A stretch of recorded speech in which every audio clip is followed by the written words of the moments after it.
It's no secret that the job of a paramedic can be a stressful one. And while the holiday season is a welcoming distraction for many, the reality is that this time of year can be particularly stressful for first responders with upticks in emergency incidents. Well, it's easy to slip into the festive spirit during the holiday season. It's important to remember the men and women who are working tirelessly over the holidays and devoting their lives in making the world a better and safer place. I'm now joined by Kat DeQuilla, community paramedic with Toronto Paramedic, to discuss what the holiday season looks like for paramedics. Thank you for joining me today. Thanks for having me, Theresa. Now, I want to start with what your hours as a first responder look like over the holiday season. The typical hours for emergency service workers don't change much. We can often get overtime at our end of shift, but 911 is always available 24/7, 365 days a year. To provide such coverage, shift workers such as paramedics, firefighters, police, nurses, doctors, and many other public servants sacrifice time with their families over the holidays to serve the communities. And is there an increase in the volume of calls over the holidays? I wouldn't say there are any significant changes in the volume of calls over the holidays specifically, but during the holidays, there may be reductions in access to non-urgent medical resources, which can result in increased volumes at hospitals, causing extended wait times. There are also some alternative resources available that the public can always access, such as 211, a helpline that connects people to social services, programs, and community supports that they may need, or Health 811, which was previously known as telehealth, to connect to a registered nurse day or night, free, secure, confidential health advice. There also is a home visit doctor option called MedVisit for the homebound clients of or residents of our city actually to access. Now, I can only imagine some of the calls that you've had to deal with are pretty unimaginable. How much does dealing with something like a drinking and driving accident, for example, affect your day to day or just the day to day of first responders?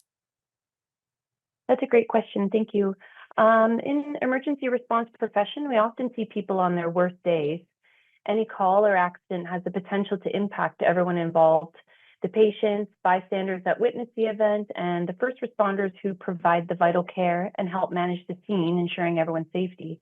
At Toronto Paramedic Services, we have a strong psychological health and wellness team to support our staff that we all have access to at all times.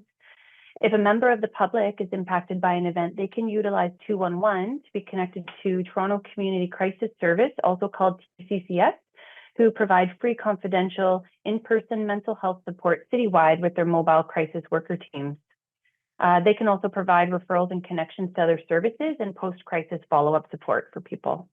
And how important is it for people to be reporting drunk drivers on the road? I believe we all somewhat have a responsibility as humans to look out for one another. So if you see someone that's driving erratically on the road where you suspect that they may be driving under the influence, you should call 911 to report it. Keep in mind that the individual might also be suffering from a medical emergency. Now, you did briefly touch on this, but many people think that a car accident, for example, only affects people primarily involved, but no one really talks about the crews that are rushing to the scene and trying to save lives or clean up the mess. Now, what are coping mechanisms provided for you and other first responders when dealing with this kind of stuff? That's a great question. Well, our service recognizes the importance of providing mental health support as needed. And as a result, our psychological health and wellness program includes two mental health clinicians and a well-established peer support team. All of our new recruits also receive psychological first aid training and additional mental health awareness training using a nationally recognized curriculum, the Road to Mental Readiness.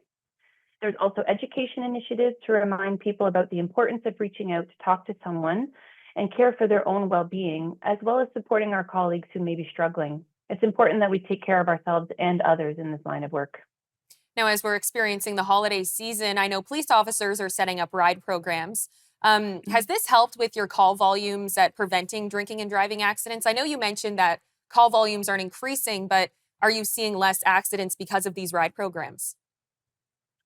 Unfortunately, I cannot speak to the change in the calls prevented due to the RIDE program specifically, but holidays are a busier time when we do see an increase in work parties and private parties and social events. Enforcement is only one aspect of preventing drinking and driving. Making the right decision to drive sober is another. We want people to enjoy themselves, but act responsibly. There are many options for a safe ride home in the city. Driving while impaired is not one of them. Kat, thank you so much for the time today, and to your team and to all first responders, thank you so much. Have a happy holiday season. Thank you, you as well, Teresa. Thanks for having me.